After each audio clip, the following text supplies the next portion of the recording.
So this episode is kind of interesting because I had known of the guests for a very long time, admired them from afar.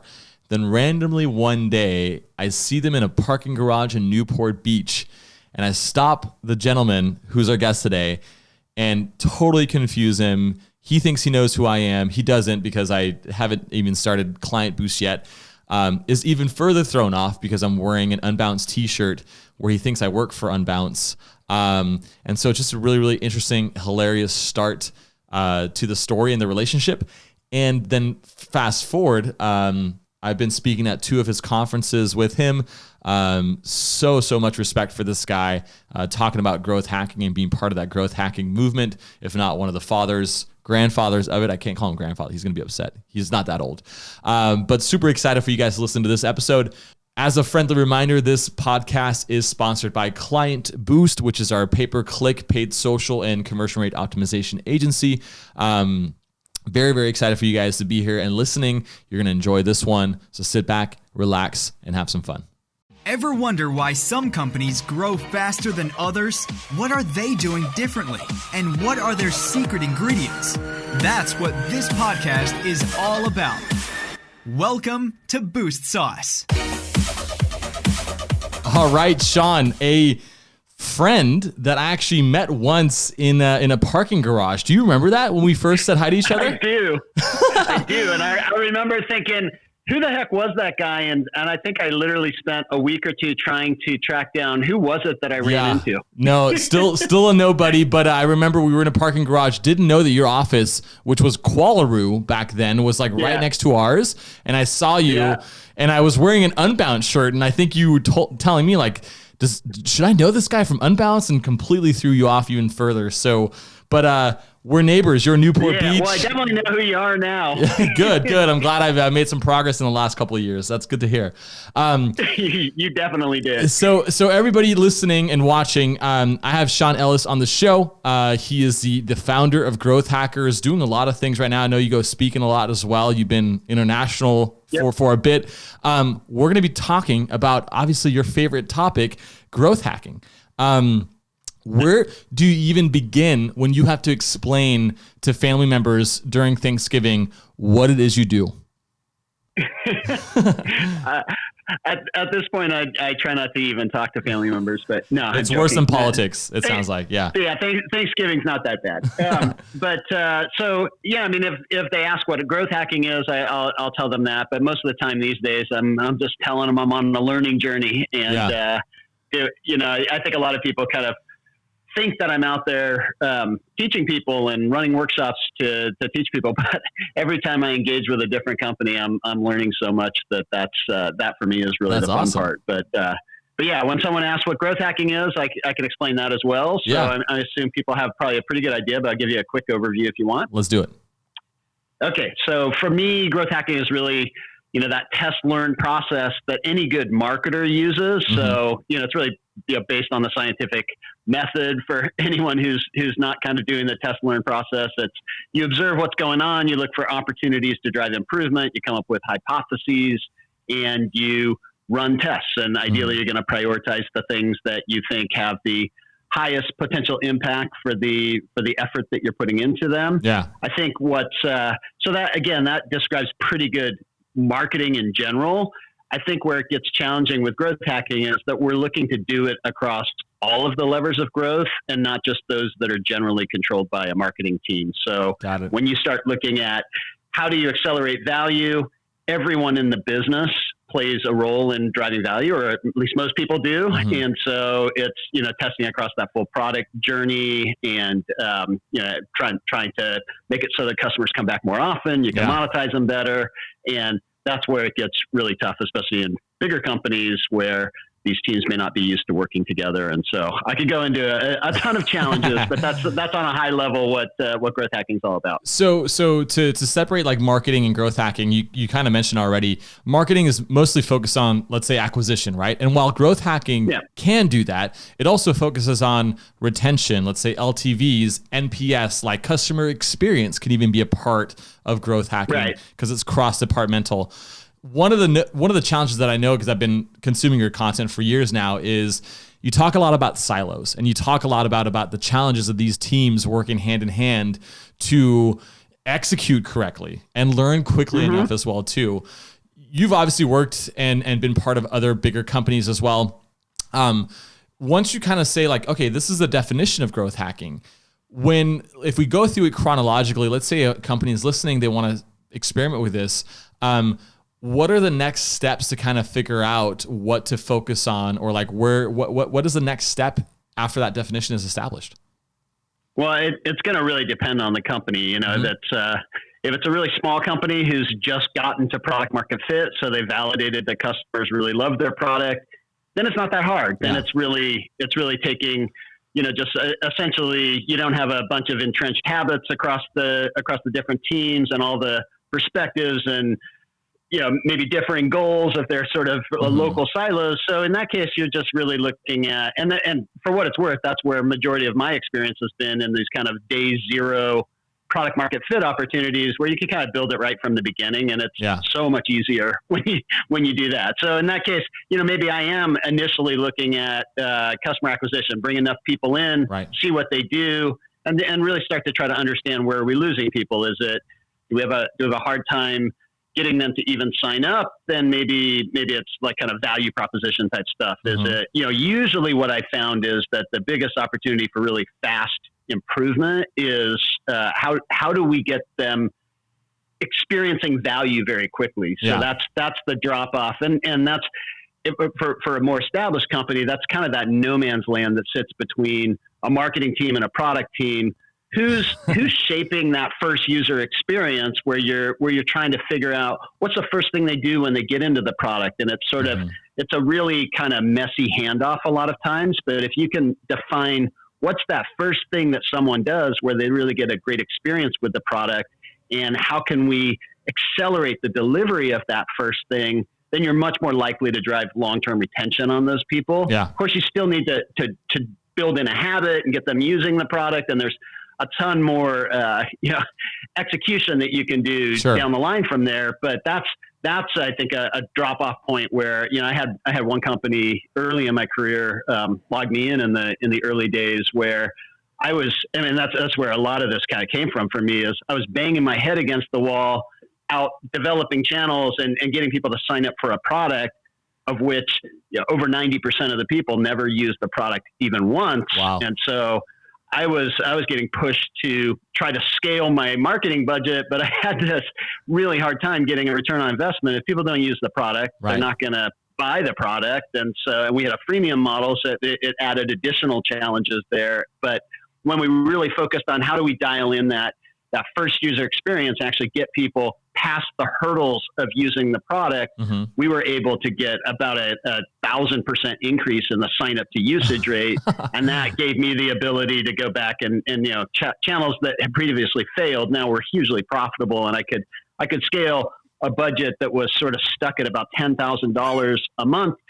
I could go back and invest, and those same channels now scale to over $1 million a month with a really fast payback on investment. So it's this whole interdependence of all of those steps in the customer journey that are really critical. And it's so funny because it goes to your personality, like, being curious and telling like, hey, I can do great, and all these micrometrics from a conversion rate could be looking awesome. The cost per acquisition for these conversions are great, and I can get that better and better. But like, none of that matters unless we as a company are, you talk a lot about what's called a North Star, right? And like, that's something for a company to define together when they kind of have all the departments working together for one bigger thing. And we'll go into that. Exactly. So it took that to kind of ask the questions and just be plain devil's advocate within your company. And I think a lot of people, you know, not saying that like you at all were an equity holder, you might have been, or somebody who had like a bigger payoff, but a lot of people like that are employees, they just kind of like check the boxes and they do what they're asked to do, but don't think of like the end result. And I think that's changing. Right. I think as us marketers can ask the tougher questions like, hey, we can hit our goals that we set even as an agency, but the client can still be unhappy, or the ROI might have changed, or their closing rate might have decreased. And so therefore we're not looking at it holistically. So I think the bigger learning lesson too is that growth hacking and growth marketing, even marketing by itself, should never be looked at by itself. It is always dependent on each other as well too. And I think from a foundational perspective, I'm really happy you nailed that home for the people listening, because I don't think, they can start doing that and they'll say, hey, we got to launch experiments and we got to go fast tempo, but then they forget about their North Star. They forget about the execution, like all those other things that are obviously vital as well too. Exactly. And what it ultimately comes down to is that if you're not driving sustainable growth, then what's the point? Right. If you can drive this kind of flash in the pan growth that looks great and you get a bunch of, pats on the back and you even have return on investment, but that it collapses 6 months later, then what was the point? And so the only way to really drive sustainable growth is to deliver value. Yeah. Value needs, if customers are getting value, then they're going to come back for more value. Right. But if the value is not very strong for them, or they're gonna probably go back to their old habits and old ways of solving whatever problem it is that your product solves, right. And you're not going to retain customers, and you're not going to be able to grow long term. So it's that when you take that value, as I touched on before, everyone in the company plays a role in delivering value, and you can really focus on accelerating value through testing and learning. And when you do that, you're gonna be able to drive more sustainable growth. And what you mentioned too, I think from the outside, is that what has gotten growth hacking like a bad reputation are those flash in the pan tactics that are not sustainable, right? Like they might have a loop. A lot of people talk about like the listings on Craigslist for Airbnb. They don't do that anymore. I assume they don't do that. Individual hosts might be doing that. I don't know. But those are examples where like they're definitely important and you should still explore that. And of course, if you can't control the future of Craigslist and what they decide to do, that can change. Anything can change, even if you think it's sustainable today. But I'm really happy you touched on the sustainability aspect too. And just as I mentioned, that's how I described it was in early stage companies, customer zero opportunities. You don't have a lot of the challenges of the organization. I approach it very differently when it's a company with 100 employees or 1,000 or 5,000.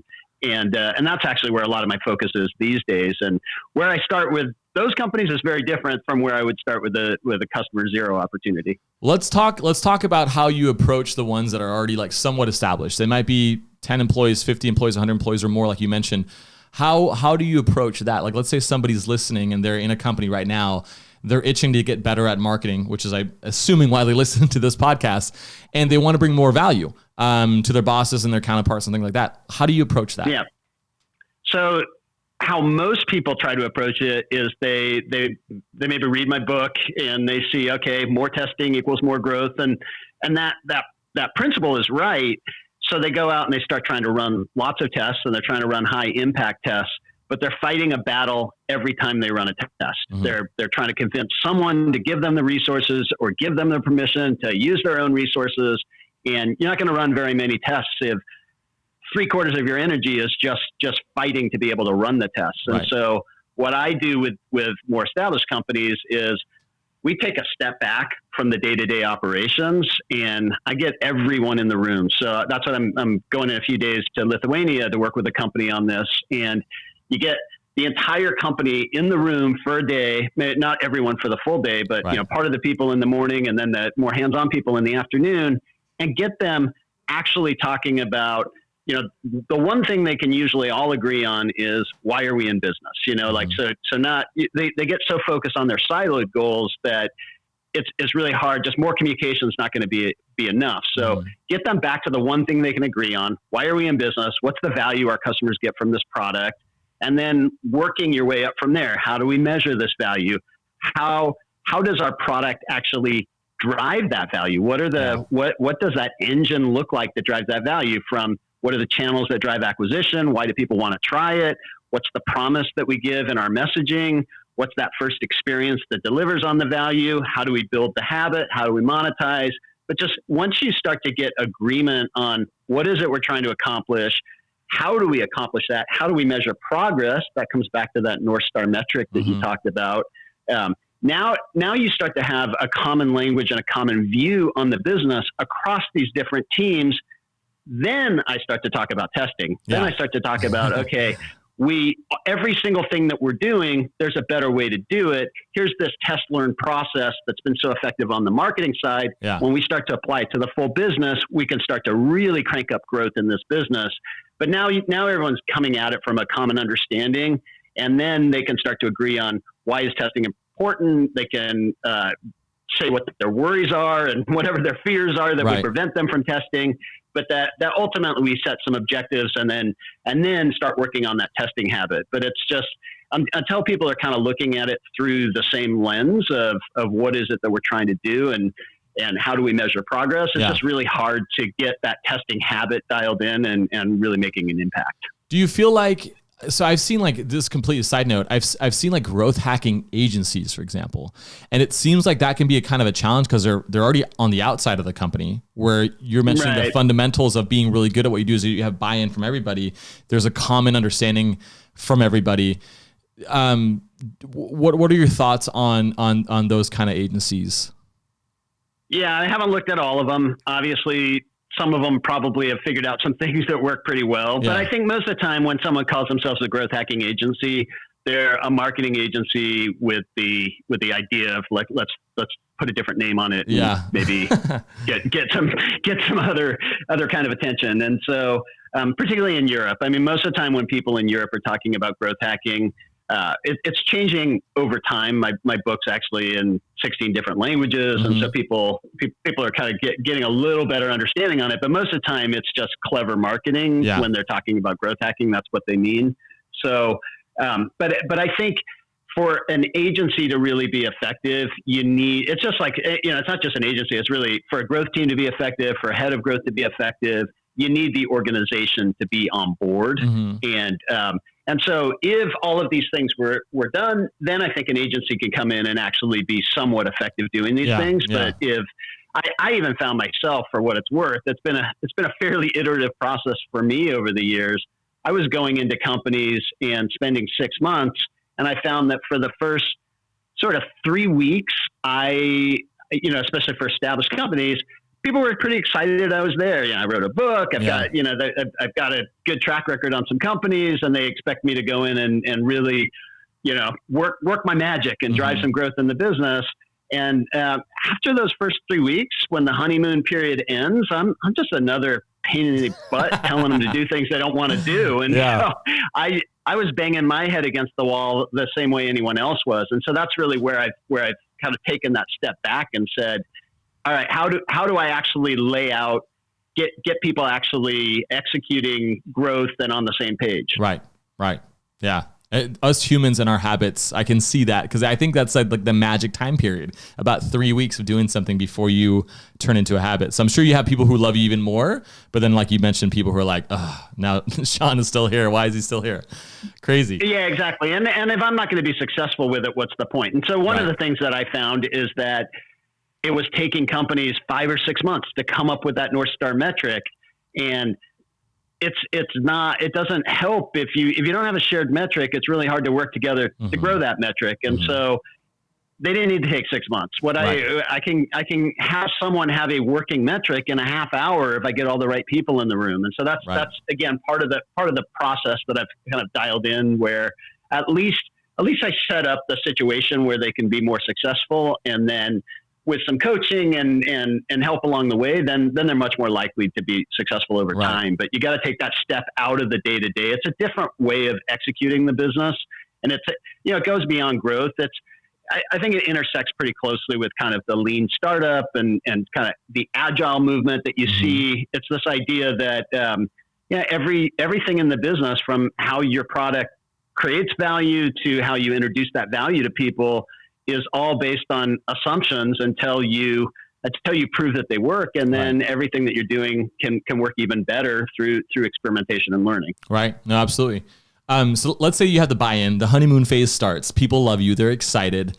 How do you go about setting the North Star metric? Do you do that before you decide then like what the priority list of testing is? You define that? Yeah, absolutely. Yeah. So first thing I do is just, we dial in on what is the value that someone gets from the product. And then the North Star metric is really about trying to quantify units of that value delivered. And so, which gets kind of confusing. So I think sometimes just examples. I was going to ask, do you have examples? Yeah. Let's do it. Right. So like for Uber, when their head of growth went in, the first head of growth they had, Ed Baker, went in.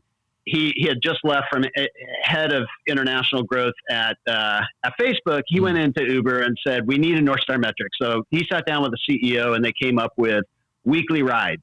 They know every time a ride is delivered on Uber, a driver gets a benefit and a rider gets a benefit. And so quantifying the total number of rides that they're delivering each week means that they're driving more and more value in the system. Yeah. And then they're much more likely to have sustainability in revenue growth. So app downloads might be something that someone would look at before that, but we all have a ton of apps on our phones that we don't no longer use. So like clearly that's one metric.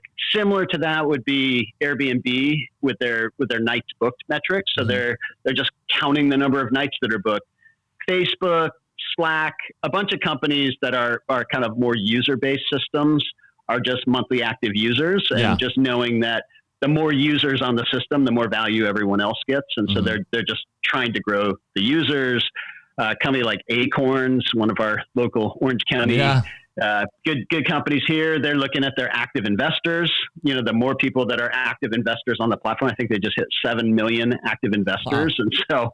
And so I did a great podcast interview with Gila Q from there. She used to work with me at Growth Hackers, and it's amazing what they're doing to grow that business. But having an active investors number that everyone is growing. And then what's really nice for them, that also then maps to their mission of trying to make millennial and just younger people become more active investors in their future. And so it becomes a lot more something that people can really get excited and align behind when you're making progress on mission, you're making progress on value. And so that's really where the North Star metric is, just getting everyone on the same page around a goal that everyone can kind of celebrate that success together. I like how, cause I'm going to put you on the spot in a good way, because I'm going to be selfish and ask you for help with our agency.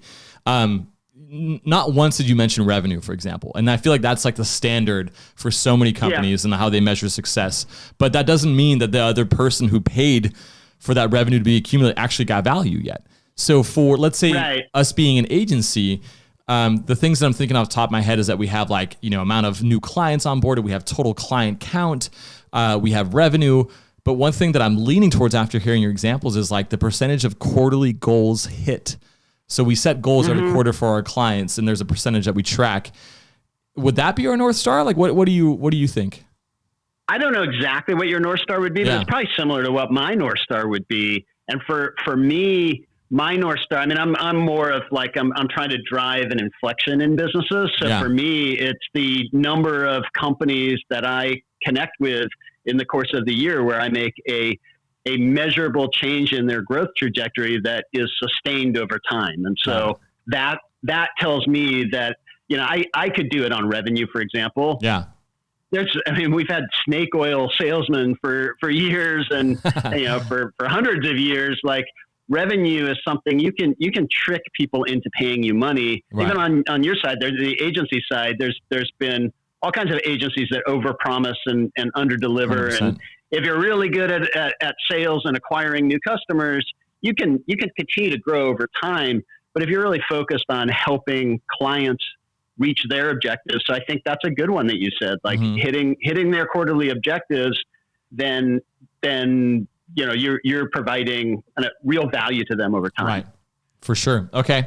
We are going to change some things. Stone, I'm looking at you. We're going to note that down. Thank you, Sean. So let's say that we define the North Star metric by your definition and like what you want to see from it. Like, you actually approve it. Let's say it is the percentage of quarterly goals hit for our clients, for example. How then is the next step then defining what you prioritize based off a framework of prioritizing these tests? How does that work? I wouldn't even say that's the next step. The next step is a shared understanding of how your business grows that metric. Okay. So getting on the same page around how the different pieces of your business fit together.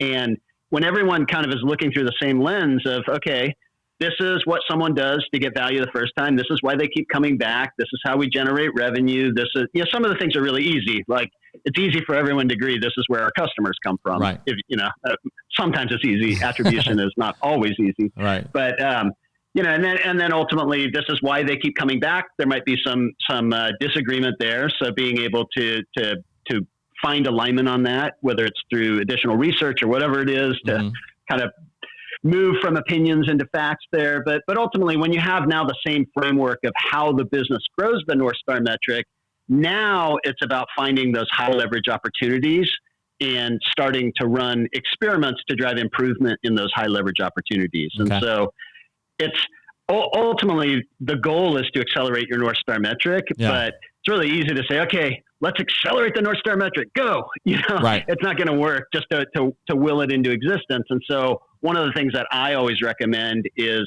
to quantify the number of tests that you're running. There's no improvement without a test. There's no learning without a test. And so by quantifying the number of tests that you're running, at least you're driving the inputs that are going to lead to a better output. But then obviously if you can run tests that are focused on the highest leverage opportunities based on a true understanding, so looking at data, looking at qualitative feedback of what's going on. Yeah. And then it's about, creative problem solving and understanding, why are people signing up for this product and not using it? Or why do they use it once and never come back? Right. Are they the wrong people? Is it the wrong first experience? But just, a lot of that's going to be sort of guesses. And then you get smarter over time as you run the experiments to try to drive improvement on the numbers. Right. No, absolutely. Okay. So there's that. What happens next then? Do you take them through like listing things out and then you shuffle them later and prioritize them later, or how? Because sometimes there's that ICE framework, right. From a CRO perspective. The biggest thing that I'm doing, again, like the actual action is to run more tests. And so how do you do that? That's where I have, I generally recommend a growth team, or whether that's kind of an ad hoc team that comes together every week from different functions, or a dedicated team for testing. There's lots of different ways you can slice that, but having a weekly meeting where you're getting together and you're deciding what are the next set of tests that we're going to run. And then part of that decision process is having people ahead of time pitch ideas for tests to run, and then generally uncovering those ideas through a backlog of a lot of potential ideas that you've looked at over time. Yeah. And that's where that kind of ICE scoring comes into account. So ICE score is impact, confidence, and ease. So kind of looking at each idea on, if this is successful, how much impact could it potentially drive? How confident am I that it's going to be successful? And then how easy is it to run the tests? And so if it scores on all three of those, then that's probably a pretty good test to run. But beyond just looking on an individual idea, that's where I also was saying, like, finding those high leverage opportunities. So if you can kind of set up buckets of ideas that relate to something that you've really said, gosh, if we can drive a doubling or a tripling at this point in our customer journey, or if we can, double or triple top of funnel because everything else is working really well, then you're much more likely to really move the needle on that North Star metric. So that's part of the tests you're even looking at each week are based on, do they map to a high leverage opportunity? And then do you have a good scoring system to be able to say, let's run the highest potential impact tests first that are hopefully easier to execute than some other tests. But at the end of the day, it's you don't really know what's going to work and what's not going to work. And so the biggest indicator that I found is just that the more tests you run, the more likely you're going to be able to accelerate growth. And you do want to get smarter over time about running the right ideas. But I think for most people, they get so obsessive over, let's run the perfect test and let's not, they kind of freeze themselves as opposed to just saying, every week, let's do lots of additional things. Let's do them in really kind of small bite-sized way of testing things, the kind of a minimum viable test to get some signal. If it works, polish it up, double down, make it something that's ultimately a well-polished part of the experience. But you gotta just dial in that learning, and that learning happens when you try new stuff. And so there's a very rigorous scientific process for trying that stuff, but more importantly, it's holding yourself accountable. Are we doing new things and learning from those things? Right. Absolutely. And like you said too, like everybody else has their other responsibilities, and this should not be like looked at as an afterthought and be like, oh yeah, shoot, I gotta meet on a weekly basis and follow up and update some stuff. Like you mentioned, like a growth team or having somebody dedicated to oversee this is a good idea. Yeah. Now you signed a book for me of your book, and I wanna give you a shout out too, because we've had another author on the show. His name is Joey Coleman. Never Lose a Customer Again. So many takeaways from that book. I want people to understand where they can go buy your book, and what's it called? It's called Hacking Growth, and just Amazon's usually the Nice. fastest, easiest way to get it. Yeah. But we have it in audio.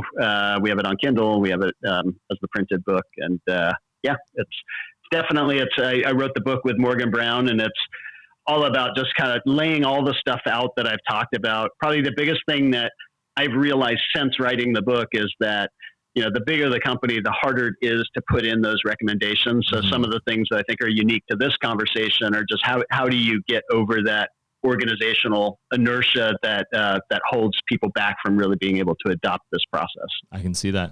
Well, thank you so much, Sean. And also your, I would say your, what is it called when people graduate? The alumni of Growth Hackers are doing a lot of cool things. I know Morgan Brown now works at Facebook as well too, and you're going to Lithuania. Does, yeah. I don't know who's got the better deal, but been thankful for having you on the show.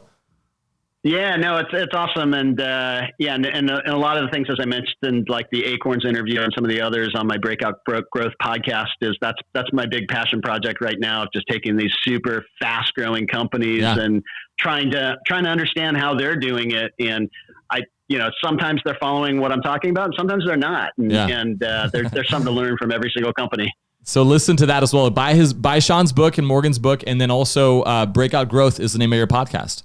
Awesome. Yep. Thank you, Sean. Awesome. We'll talk soon. Thank you, Jonathan. All right. All right. Bye.